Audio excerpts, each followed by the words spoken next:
A decisão tomada ontem pela segunda turma do Supremo Tribunal Federal sobre o caso Aldemir Bendini, a condenação a 11 anos de prisão por ter recebido 3 milhões de reais de propina quando era presidente da Petrobras, recebeu esse dinheiro do Odebrecht.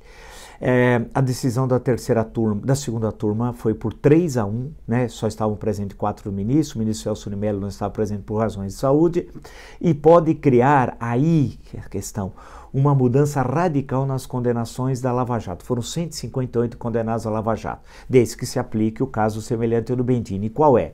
De acordo com a defesa do Bendini, que já tinha sido condenado em primeira e em segunda instância, vale lembrar, né? E tinha sido condenado originalmente na 13ª Vara Federal do Paraná pelo então juiz Sérgio Moro, a defesa argumentou que deveria primeiro tomar conhecimento do que foi dito pelos delatores, né? No seu memorial final, ou memoriais, porque são vários, para daí entregar a sua defesa. E não poderia entregar todos ao mesmo tempo. Não sei se eu fui claro. Eu vou tentar mais ou menos explicar esse assunto, que é complicado para quem não é operador de direito, eu não sou, e muitos dos que nos acompanham também não, que é o seguinte: teve peso assim, o que foi decisiva nessa decisão da segunda turma. Pode ter razões políticas, nós vamos discutir a questão jurídica, né? O detalhe de que o delator deve entregar a sua alegação final, né, o delator, antes dos outros acusados, ou do outro acusado, né, a quem ele incriminou, preservando, portanto, a plena defesa do delatado, do acusado, né. A falha teria ocorrido quando foi aberto o prazo para que todos os acusados, ao mesmo tempo, né, fizesse a apresentação dessa peça final. Essa é uma questão bastante complicada. Não há no Código de Processo Penal ou na Lei de Delações uma diferença de prazo para a manifestação final dos réus. Essa foi uma interpretação dada pela segunda turma, que partiu do princípio que no processo penal a acusação deve falar antes da defesa. Os 3 ministros consideraram que os delatores, por terem firmado o acordo com o Ministério Público, se transformaram numa espécie de testemunhas acusatórias, portanto, na acusação. Por isso, eles deveriam se manifestar antes e a defesa a posteriori. É uma questão que alguns podem falar, é um mero detalhe e tal, mas isso é uma questão importante na questão processual de defesa de um acusado, independente de quem seja. No caso aqui era o Bendini, Aldemir Bendini, mas podia ser qualquer pessoa. Mas essa questão é muito complexa, e como ela envolve um conjunto fabuloso de condenados, né, mais de uma centena, em torno de 158 condenados, tudo indica que essa questão não vai ser resolvida pela segunda turma, mas pelo pleno do Supremo Tribunal Federal, ou seja, pelos 11 ministros que vão ter que resolver essa questão. E por quê?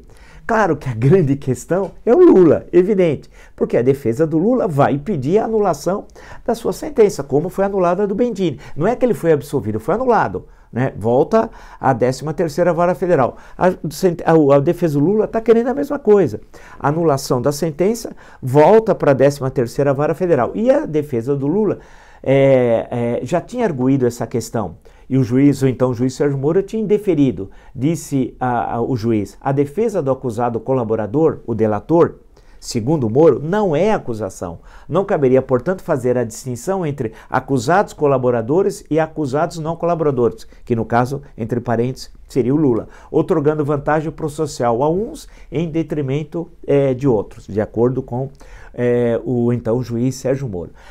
A questão é complicada, porque se for o entendimento do Pleno do Supremo Tribunal do Pleno do STF, que o mesmo entendimento da segunda turma, levará, sim, à anulação da sentença do Lula, que está preso há mais de 500 dias. E aí não é que ele estará absolvido da acusação. Não, a parte final do processo vai ser retomada. Nesse caso, Lula vai sair da cadeia. E aí teremos uma repercussão política muito grande desse fato. Claro, porque tem questões que passam por aí. Uma, fortalece a narrativa que a condenação foi política.